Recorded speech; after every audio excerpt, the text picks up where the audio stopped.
ನಮಸ್ಕಾರ, ನಿಮ್ಮ ಸವಿಸಂಪು ಯೂಟ್ಯೂಬ್ ಚಾನಲ್ಗೆ ಸ್ವಾಗತ. ಇವತ್ತು ಯುಗಾದಿ ಹಬ್ಬದಲ್ಲಿ ವಿಶೇಷವಾಗಿ ಮಾಡುವಂತಹ ಒಂದು ರೆಸಿಪಿ ಮಾಡಿ ತೋರಿಸ್ತಾ ಇದ್ದೀನಿ. ನಮ್ಮ ಅತ್ತೆ ಕಾಲದಿಂದಲೂ ನಾವು ಹೀಗೆ ಮಾಡ್ಕೊತ ಬಂದಿದ್ದೀವಿ. ನಾನು ಕೂಡ ಅದನ್ನೇ ಮುಂದುವರ್ಸ್ಕೊಂಡು ಹೋಗ್ತಾ ಇದ್ದೀನಿ. ನೋಡಿ, ಇದಕ್ಕೆ ಬೇಕಾಗಿರೋ ಸಾಮಾನುಗಳು 4 ಏಲಕ್ಕಿ, 2 ಅಚ್ಚ ಬೆಲ್ಲ ಅಂದರೆ ಅರ್ಧ kg ಅಷ್ಟಾಗಿದೆ. ಅದನ್ನು ಹೀಗೆ ಪುಡಿ ಮಾಡಿಟ್ಕೊಂಡಿದ್ದೀನಿ. ನಂತರ 2 ಒಳಕೆ ಒಣ ಕೊಬ್ಬರಿನ ಹೀಗೆ ಸಣ್ಣದಾಗಿ ಪೀಸ್ ಮಾಡಿಟ್ಕೊಂಡಿದ್ದೀನಿ. ಅರ್ಧ kg ಪುಟಾಣಿ ಅಥವಾ ಹುರಿಗಡಲೆ ಅಂತಾರಲ್ಲ, ಅದನ್ನು ಕ್ಲೀನ್ ಮಾಡಿಟ್ಕೊಂಡಿದ್ದೀನಿ. ಮುಖ್ಯವಾಗಿ ಗೇರು ಬೀಜ ಅಂತಾರೆ ಇದಕ್ಕೆ. ಇದು ಕೇವಲ ಯುಗಾದಿ ಹಬ್ಬದ ಟೈಮಲ್ಲಿ ಮಾತ್ರ ಮಾರ್ಕೆಟಲ್ಲಿ ತರಿಸಿರ್ತಾರೆ, ಬಾಕಿ ಟೈಮಲ್ಲಿ ಕೇಳಿದ್ರೆ ಸಿಗೋದಿಲ್ಲ. ಇದನ್ನು 100 ಗ್ರಾಮ್ ಅಷ್ಟು ತಂದು 1ರಲ್ಲಿ 2 ಭಾಗ ಮಾಡಿ ರೆಡಿ ಮಾಡಿಟ್ಕೊಂಡಿದ್ದೀನಿ. ನೋಡಿ, ಈ ಥರ ಆಗಿದೆ. ಈಗ ಮೊದಲಿಗೆ ಒಂದು ಮಿಕ್ಸರ್ ಜಾರಿಗೆ ಅರ್ಧ kg ಕಡಲೆ ತೊಗೊಂಡಿದ್ನಲ್ಲ, ಅದರಲ್ಲಿ ಅರ್ಧ ಭಾಗದಷ್ಟು ಮಿಕ್ಸರ್ ಜಾರಿಗೆ ಹಾಕ್ಕೊಂಡು ಮಿಕ್ಸರ್ ಮಾಡ್ಕೊಳ್ಳೋಣ.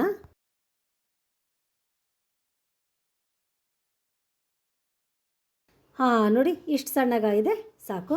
ಇದಕ್ಕೆ ಪುಡಿ ಮಾಡ್ಕೊಂಡಂತಹ ಬೆಲ್ಲನೂ ಸೇರಿಸ್ಕೊಂಡು ಪುನಃ ಮಿಕ್ಸರ್ ಮಾಡ್ಕೊಳ್ಳೋಣ.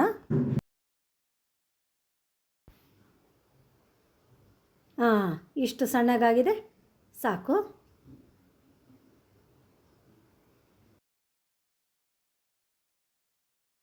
ಇದನ್ನು ಒಂದು ಬೇಸನ್ ಪುಟ್ಟಿಗೆ ಹಾಕ್ಕೊಳ್ಳೋಣ. ನಂತರ ಉಳಿದ ಪುಟಾಣಿಯನ್ನು ಮಿಕ್ಸರ್ ಜಾರಿಗೆ ಹಾಕ್ಕೊಂಡು ಸಣ್ಣಗೆ ಮಿಕ್ಸರ್ ಮಾಡ್ಕೊಳ್ಳೋಣ. ಅದರ ಜೊತೆಗೆ 4 ಏಲಕ್ಕಿ ಸೇರಿಸ್ಕೊಂಡು ಪುನಃ ಸಣ್ಣಗೆ ಮಿಕ್ಸರ್ ಮಾಡ್ಕೊಳ್ಳೋಣ.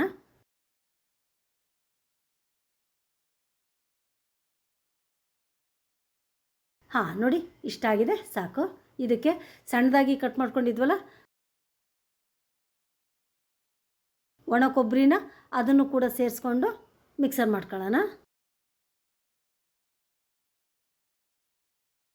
ನೋಡಿ, ಇಷ್ಟು ಸಣ್ಣಗಾಗಿದೆ, ಸಾಕು. ಕೊಬ್ಬರಿ ಹಾಕಿದ ಮೇಲೆ ಎಷ್ಟು ಸಾಧ್ಯನೋ ಅಷ್ಟು ಸಣ್ಣಗೆ ಮಿಕ್ಸರ್ ಮಾಡ್ಕೋಬೇಕು. ಆಮೇಲೆ ಮೊದಲು ಮಿಕ್ಸರ್ ಮಾಡ್ಕೊಂಡಿದ್ನಲ್ಲ, ಆ ಪೌಡ್ರಿಗೆ ಇದನ್ನು ಕೂಡ ಸೇರಿಸ್ಕೊಂಡು ಚೆನ್ನಾಗಿ ಮಿಕ್ಸ್ ಮಾಡಿ. ನೋಡಿ, ಈಗ ಮಿಕ್ಸ್ ಮಾಡುವಾಗ ಬೆಲ್ಲ, ಏಲಕ್ಕಿ, ಕೊಬ್ಬರಿ ಎಲ್ಲ ಹಾಕಿರೋದ್ರಿಂದ ಇನ್ನೂ ಹೆಚ್ಚು ರುಚಿಯಾಗಿರುತ್ತೆ. ಇದು ನಾವು ಯುಗಾದಿ ಹಬ್ಬದಲ್ಲಿ ಮಾಡುವಂತಹ ಬೇವು ಬೆಲ್ಲ ಅಂತ.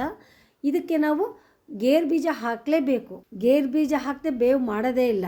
ಹಾಗಾಗಿ ನಾನಿಲ್ಲಿ ರೆಡಿ ಮಾಡ್ಕೊಂಡಿದ್ನಲ್ಲ, ಅದನ್ನು ಕೂಡ ಸೇರಿಸ್ಕೊಂಡು ಪುನಃ ಮಿಕ್ಸ್ ಮಾಡ್ತಾಯಿದ್ದೀನಿ. ಈಗ ಬೆಲ್ಲವನ್ನು ಹಾಕಿ ರೆಡಿ ಮಾಡ್ಕೊಂಡಿದ್ವಿ. ನಂತರ ಬೇವನ್ನು ಸೇರಿಸ್ಬೇಕಲ್ಲ. ನಾವು ಬೇವಿನ ಸೊಪ್ಪನ್ನು ಬಳಸೋದಿಲ್ಲ ಈ ಕಡೆ. ಬೇವಿನ ಹೂವು ಸಿಗುತ್ತಲ್ಲ, ಆ ಹೂವಿನ ಪಕಳೆಗಳನ್ನ ಬಿಡಿಸ್ಕೊಂಡು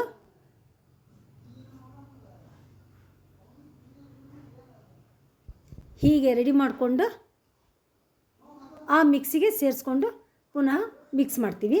ನಾವಿಲ್ಲಿ ಬೇವಿನ ಹೂವು ಎಷ್ಟು ಹಾಕ್ತೀವೋ ಇಷ್ಟೇ ನಾವು ಬೇವು ಸೇರಿಸೋದು.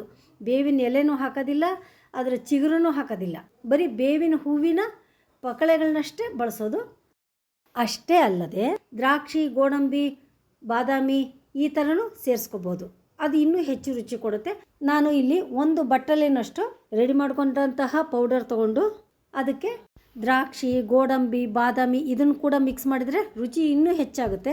ಹಾಗಾಗಿ 1 ಬಟ್ಲಷ್ಟು ಹಿಟ್ಟು ತೊಗೊಂಡು ಅರ್ಧ ಟೀ ಸ್ಪೂನಷ್ಟು ತುಪ್ಪ ಹಾಕಿ 8ರಿಂದ 10 ಬಾದಾಮಿ, 8ರಿಂದ 10 ಗೋಡಂಬಿನ 1ರಲ್ಲಿ 2 ಭಾಗ ಮಾಡಿ ಹೊಂಬಣ್ಣ ಬರುವವರೆಗೆ ಫ್ರೈ ಮಾಡಿಕೊಂಡು ಆ ಪೌಡ್ರಿಗೆ ಮಿಕ್ಸ್ ಮಾಡ್ಕೊಳ್ಳಿ.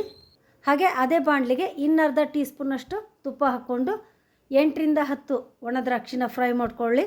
ನೋಡಿ, ಫ್ರೈ ಮಾಡುವಾಗ ದ್ರಾಕ್ಷಿ ದುಂಡಗಾಗಿದೆ ನೋಡಿ. ನಂತರ ಅದನ್ನು ಮಿಕ್ಸ್ ಮಾಡ್ಕೊಳ್ಳಿ. ಈಗ ಎಲ್ಲ ಸೇರಿಸಿ ಚೆನ್ನಾಗಿ ಮಿಕ್ಸ್ ಮಾಡಿ.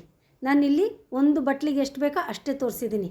ನನ್ನ ಪ್ರೀತಿಯ ವೀಕ್ಷಕರೇ ಹಾಗೂ ಯಾರ್ಯಾರು ಹೊಸದಾಗಿ ನನ್ನ ವಿಡಿಯೋ ನೋಡ್ತಾ ಇದ್ರಲ್ಲ, ನೀವೆಲ್ಲರೂ ಇದನ್ನು ಟ್ರೈ ಮಾಡಿ, ಕಮೆಂಟ್ ಮಾಡಿ, ಆದಷ್ಟು ಶೇರ್ ಮಾಡಿ, ಸಪೋರ್ಟ್ ಮಾಡಿ, ತಪ್ಪದೇ ಸಬ್ಸ್ಕ್ರೈಬ್ ಮಾಡಿ. Thank you.